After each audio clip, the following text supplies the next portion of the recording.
Angela Hayes' silver sedan hummed steadily as it cruised down the quiet suburban streets of Dallas. The headlights sliced through the darkness, illuminating the soft, empty road ahead. It had been a long but rewarding night. Angela had just left a community fundraiser she'd worked tirelessly on for weeks, aimed at supporting a local center for at-risk youth. The event had been a resounding success. She had watched with pride as the community came together to contribute to something that would make a real difference. But now, with the night winding down, all she wanted was to get home to the peacefulness of her house, the comfort of her family, and to unwind after an evening filled with networking and planning. She turned off the main roads, the noise of the city fading as she navigated onto quieter streets. The air was cooler now, the warm remnants of the day slowly giving way to the chill of the evening. Angela felt a quiet satisfaction wash over her as she took in the scenery around her. Tree-lined streets, quaint houses with soft yellow light glowing from behind curtains, the sort of suburban tranquility that made her grateful for the calm moments in her busy life. Her phone buzzed on the passenger seat, interrupting her moment of peace. Angela glanced at it, seeing her husband's name light up the screen, Malcolm Hayes. She smiled to herself. Malcolm had been working as the newly appointed police commissioner for Dallas County for a few months now, and despite his heavy workload, he always found time to check in. They had spoken just a few hours ago before the event, but he had clearly been trying to reach her again. Angela hesitated, considering answering, but decided to let it ring out. The phone buzzed again and again, but she remained focused on the road. She would call him back once she was home. He would understand. The streets grew darker, the dim glow of street lights stretching further apart as Angela drove deeper into the quiet neighborhood. For a moment, the only sound that accompanied her was the hum of the car's engine. But just as she was about to turn onto the last stretch of road leading to their house, she noticed something in her rearview mirror, a sudden flash of red and blue lights. Her heart skipped a beat. Angela's hand instinctively reached for— "We received a call about a vehicle matching this description involved in suspicious activity in this area," he said, his tone clipped, as if this should be enough of an explanation. Angela's mind raced, trying to process the words. Suspicious activity? She had no idea what that meant, nor any clue why it would be connected to her. She wasn't speeding. She hadn't done anything out of the ordinary. Her thoughts began to spiral, trying to piece together any logical reason for this. Suspicious activity? She repeated softly, her voice betraying a bit of confusion. Could you explain what kind of suspicious activity? The officer didn't respond directly. Instead, he shifted his stance and took a step closer. "Step out of the car, ma'am." The command hit Angela like a brick. Her heart skipped a beat, and her body went still for a moment. Step out of the car? That didn't make sense. What was going on? What did they think she had done? "Excuse me," Angela said, her voice trembling ever so slightly. "I'm not sure I understand why I need to step out of the car. I haven't done anything wrong." The officer's tone hardened. "Step out of the car now," he repeated louder, his patience growing thin. Behind him, Angela heard the sound of another cruiser pulling up, the sound of the door opening, the soft thud of boots on pavement, then another voice and another pair of footsteps. She could feel the weight of the situation shift. Something was wrong. She wasn't in control anymore. She glanced to the side, seeing the lights of two more cruisers reflected in the mirrors. There were 3 police vehicles now surrounding her car. Angela's stomach clenched. A chill ran down her spine as the weight of what was happening hit her. This wasn't just a routine stop. She was being surrounded. She was being singled out for something she didn't understand. Slowly, Angela unbuckled her seatbelt. Her hands trembled as she reached for the door handle. She knew better than to resist. Her husband had always taught her that when dealing with the police, the best course of action was to stay calm, stay compliant. She opened the door slowly, keeping her hands visible at all times. She stepped out of the car, her legs unsteady but her posture erect. "I'm complying," she said, her voice steady but with an edge of frustration. "But I'd like to know why I'm being treated this way." Her calm demeanor seemed to only irritate the officers further. One officer, a tall, broad man, moved to her car with a determined pace. He didn't answer her question. Instead, he began rifling through the back seat of her car, opening compartments, digging through her belongings. The 2 other officers stood close behind her, their presence oppressive, watching every move she made as though she might suddenly lash out. Angela's heart pounded in her chest. The humiliation, the invasion of her privacy, the sheer audacity of it all. She was being treated like a criminal, but she had done nothing wrong. Her hands clenched into fists at her sides as she stood there, trying to stay calm, trying to breathe through the growing anxiety. "I'd like to call my husband," Angela said, her voice firm and commanding as she pushed through the rising tension. One of the officers scoffed, his tone dismissive. "You can do that after we're done here." He didn't even look at her as he continued his search. Angela's jaw tightened, but she said nothing. She had been taught never to escalate the situation, to remain calm, to wait. But everything inside her screamed that this was wrong. She wanted to shout, to demand answers, but instead she stood there, silently praying that this would end before it escalated any further. She glanced at her phone. It buzzed again, an incoming call from Malcolm. She needed to call him. He needed to know what was happening. But the officers had already made it clear that she was not allowed to make the call until they finished their process. A feeling of powerlessness washed over her as she stood there, waiting. She didn't know what they were looking for, but they were going through everything she had, turning her car into a crime scene. The seconds felt like minutes as Angela stood beside her car, a cold, suffocating tension settling in the air.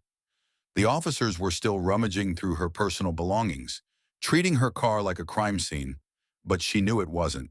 It couldn't be. Her hands clenched at her sides, the fingers tight, as she did her best to hold herself together.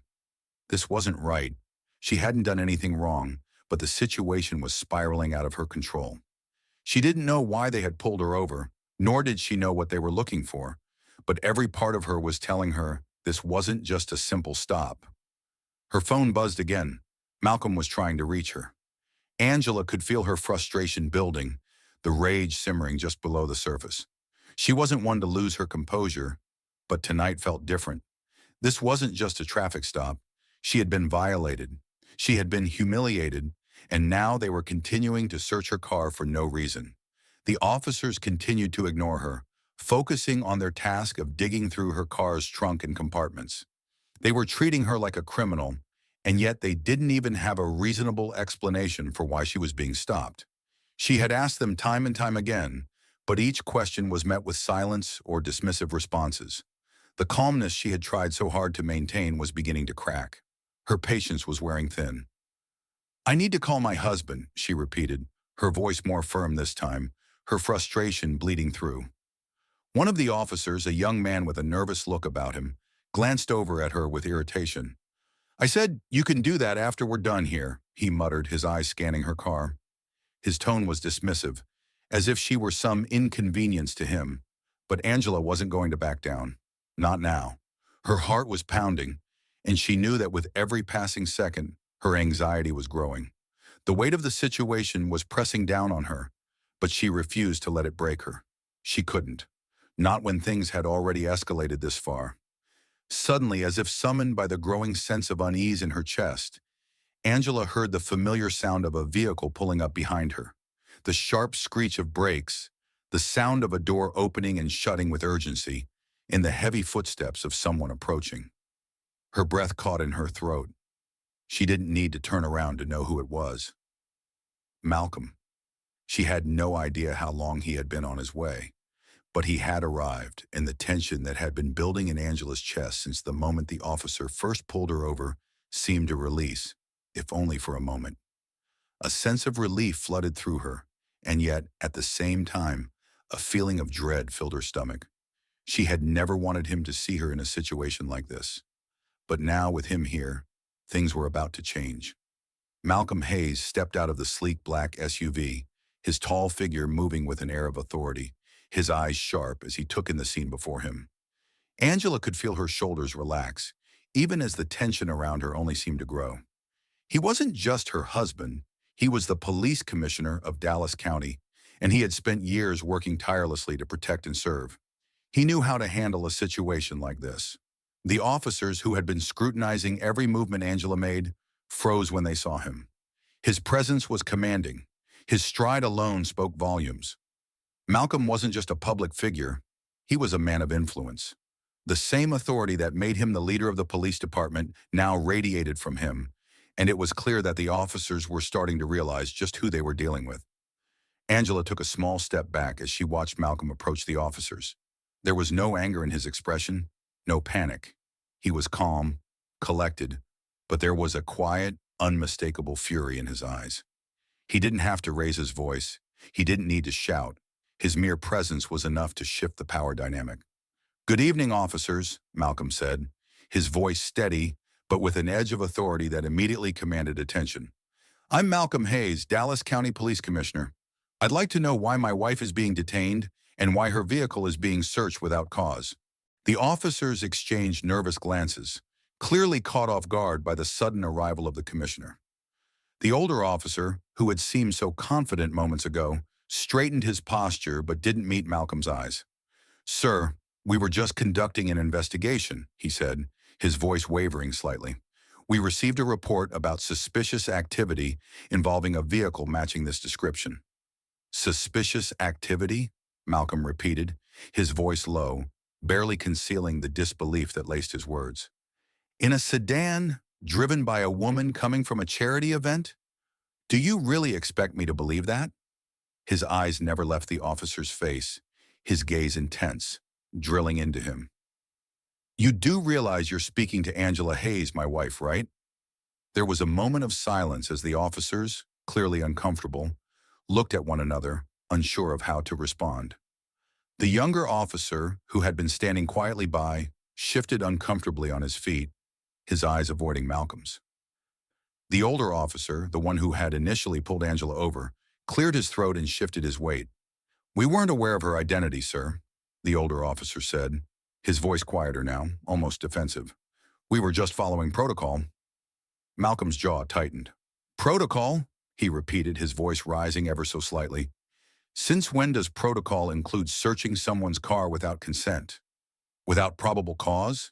Did you ask for her permission? Did you even give her a reason why she was stopped in the first place?" He took a step forward, closing the distance between himself and the officers. "This isn't just unprofessional," he said, his voice firm. "It's unacceptable." The younger officer glanced nervously at the growing crowd of bystanders who had started to gather, drawn by the flashing lights and the rising tension. Some had taken out their phones, recording the scene as it unfolded. Angela could hear the murmurs in the crowd, the whispers of disbelief and curiosity. The sound of camera shutters clicking was constant. It was clear that the situation was getting out of control, and the officers knew it.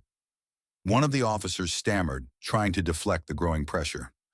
We were just doing our job, sir," he said. But his voice lacked conviction. It was clear that the weight of Malcolm's presence was having its effect on them. "You call this doing your job?" Malcolm responded, his voice sharp, cutting through the officer's excuses. "You don't get to harass innocent people, especially not my wife. You don't get to violate someone's rights like this and then hide behind protocol. This is not how we do things. Not here. Not now." The older officer took a step back, looking uneasy. "Sir, I want your supervisor here, right now," Malcolm interjected, his tone leaving no room for argument. The officer hesitated for a moment before nodding reluctantly.